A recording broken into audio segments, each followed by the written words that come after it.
All right, ladies and gentlemen, the Verdansk patch notes have dropped, folks. It's time to go over them and just kind of see what we're getting into on Thursday. First of all, I want to announce that I have an announcement tomorrow at noon. Make sure you guys peep my socials. You're not going to want to miss it. All right, let's go over the Season 3 patch notes with Warzone.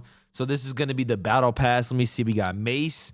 I mean, that's a dope. I think I like how they're going back to the original operators. That's actually kind of pretty cool. The Black Cell one's actually kind of tough with the mask, no cap. I'm still not buying the Black Cell. No matter what they tell me, I'm not buying it. The Season 3 Battle Pass includes over 110 pieces of unlockable content, dang, including free earnable armaments, 2 new base weapons, the Monolith Suppressor attachment, and more. And I think the Kilo's also, I think the Amax and the HDR are in there as well. Ooh, console crossplay. In Season 3, we're giving console players more granular options by separating the multiplayer rank play and Call of Duty Warzone rank play settings, adding a new multiplayer only setting for quick play featured in party game matches. Each of these 3 settings, multiplayer ranked play, Call of Duty Warzone ranked play, and multiplayer unranked, will include the following options. On, enables matchmaking with all gaming platforms when playing in the selected playlist. On, console only, enables matchmaking only with other consoles when playing in selected playlists. May negatively impact matchmaking queue times. So they have the console only, which is good. Hopefully, I really hope the cheating situation isn't that bad when Warzone Rank Play comes out mid-season, because I don't really want to go back to console, and I just think it would ruin rank too. I don't know. We'll see. And then you can have it off. Restricts matchmaking to your current gaming platform, which I don't think anybody should really do. The UI UX tech, preloading shaders warning. Preloading in progress. It is recommended it complete before joining a match. Preloading shaders, improved menu frameability, stability while compiling shaders. So they separated the shaders with Warzone multiplayer and I don't even know what the hell that is. Zombies. Weapon and blueprint customization. You're now able to customize any Black Ops 6 base weapon or weapon blueprint with a skin you've unlocked or purchased across multiplayer, zombies, and Call of Duty Warzone. For base weapons, you can only choose the skin of the base weapon, not any attachments. For blueprints, you can customize the skins without other existing attachments. Finally, man, I mean, we've been wanting that change for a while. And we have a brand new event called the Return to Verdansk, ladies and gentlemen. So basically what it is 3 instant reward all players. You get a Kilo, you get Domino, and you get Milsim. Okay. Instant event rewards. So you get a parachute, a gun screen, and you get a contrails, which is actually pretty cool. I like that. The event master reward is obviously the Cali sticks, and also the Trailblazer skin as well, too. So that's pretty cool. Welcome home, Verdansk. Welcome home, Verdansk has returned, the map that started it all in Call of Duty Warzone, including a breadth of classic and memorable features that naturally come with it. Below is a recap of some of the improvements made to Verdansk that players can expect to see, as outlined in the Return to Verdansk blog. Trees are slightly repositioned from the original map. Non-drivable vehicles clearly marked as smoldering wreckage. Swimming now possible. Southern coastline expanded into the Custovian Sea. Improved traversal in steep areas. New goat trails added. Short telephone electronical poles for easier parachute landings. Additional ladders, adjusted paths to rooftops for better accessibility. Doors now double hinge, allowing barging, shooting, or blowing up open closed. Ascend is returning mid-season. Already available in planner mode. Enhanced exterior lighting, improved visibility, and reduced glare. Interior lighting adjusted to reduce hiding spots, especially dark corners. And for console players, the ability to view Verdansk in up to 120 FOV for the first time. Gulag Showers is back. The original Gulag from 2020 is back with all 3 variants included. Gulag Overtime, capture the flag.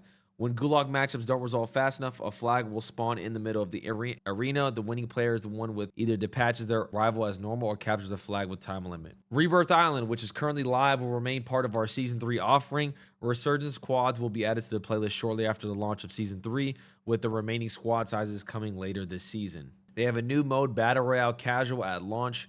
It's 28 players, 120 bots, so if you want to go in there and just kind of have a ball, you can. A high trip in season. Players can look forward to a new limited time event, highly inspired by this time of year. Join your squad in a joint effort to light up your enemies and blaze the trail of victory. Details will be rolled out as we draw closer to the event date, which is pretty cool because that's going to be on Verdansk. So a high trip in Verdansk is going to be crazy. Returning, Battle Royale at launch. Our core experience, Battle Royale, challenges players to scavenge, survive, and outlast their opponents as the map shrinks, with the ultimate goal of being the last squad standing.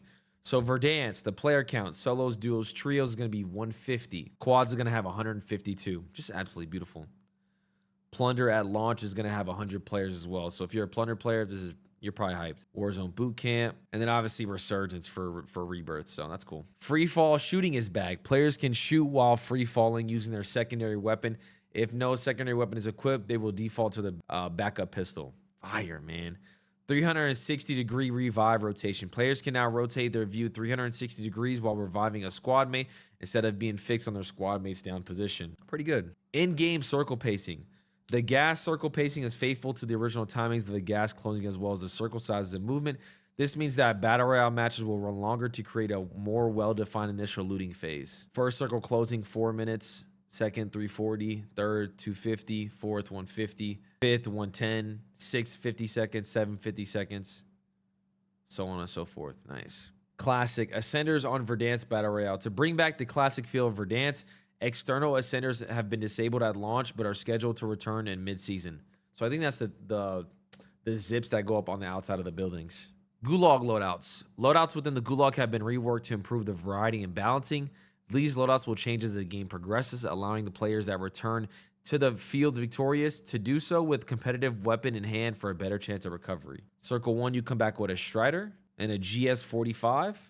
Circle 2, you come back with a C9. Nice. So they give you actual loadouts. I love that. Infill and backup pistol. Players will now infill and spawn with the 9mm PM, replacing the GS45. Late game redeploy. Late game redeployments will now spawn players closer to the ground, reducing the need to hover while positioning during the final circles. This system has not been turned on since BO6 launch. Players will now respawn looking approximately 30 degrees downward instead of directly at the horizon, providing a clear view of potential landing areas. Unsuppressed red dot distance. The distance at which unsuppressed weapons display a red dot has been reduced in Resurgence to better align the map size. That's good. Floating loots.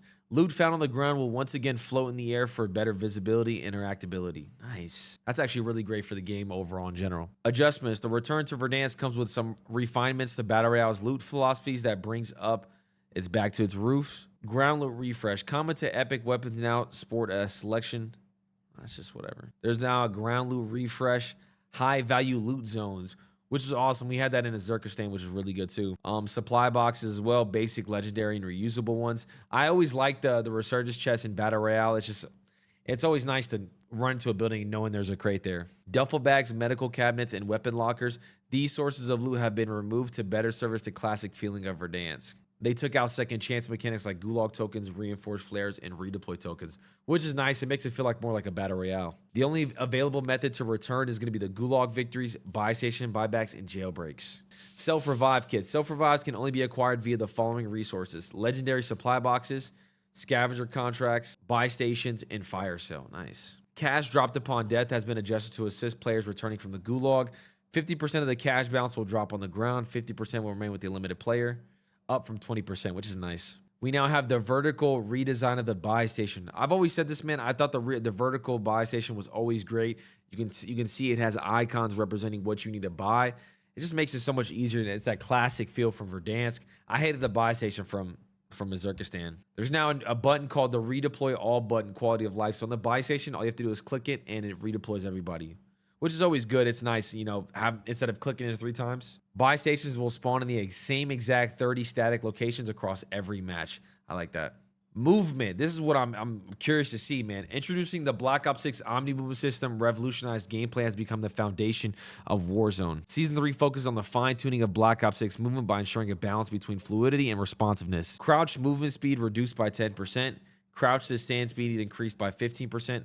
Crouch to stand speed while ADS increased by 39%. Prone movement speed reduced by 5%. Sprint movement speed reduced by 5%.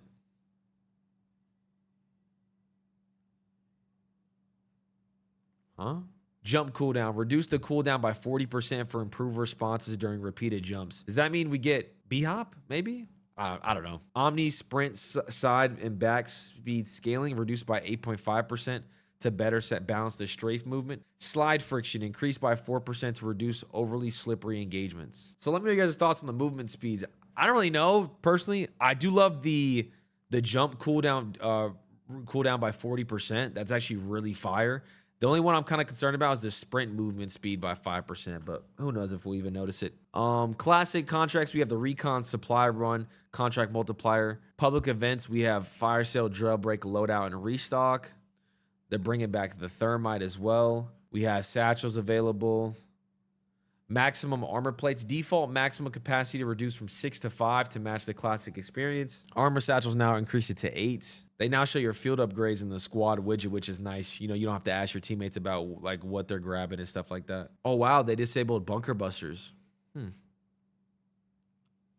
The Precision Airstrike Indicator. To return to the classic feeling of Verdansk, the Precision Airstrike minimap notification that was added last year has been removed. I don't really like it, but I guess. Weapons they're bringing back. The Kilo, the Amax, the HDR, Cali Sticks, new conversion kit, the Grau conversion kit. Swap 5.56 into a fully automatic weapon with lower damage and range, but improved accuracy, mobility, and handling. Equips a new default barrel magazine and unlocks an exclusive 50-round mag, blocking barrel attachments. Hopefully it's good. New monolithic suppressor. They updated default loadouts. Weapon adjustments. Oh, wow. They have like a category you can click. Basically, they nerfed headshot multiplier increased for the AK-74. Lower. Wow, so they buffed the AK-74. That kind of touched the aims a little bit, I guess. They basically kind of buffed and nerfed the AS Val. The Cypher, they decreased the torso and leg multiplier, so they nerfed the Cypher. Nerfed the GPR. Kind of buffed the Craig a little bit, not too much. They're not really touching a lot of the ARs, so I'm assuming that the Kilo and Amax are going to be meta. Let's see the submachine guns. They buffed the headshot multiplier on the... Wow. They buffed the C9's headshot, but nerfed its lower torso. They buffed the Jackal. Oh, they actually... They buffed the Jackal's damage a little bit. Pretty good, actually, to be honest, man. So maybe we'll have a Jackal submeta again. They nerfed the Compact. You can tell they nerfed the KSV as well. They buffed the maximum damage, but they nerfed its range. They buffed the PP19 again.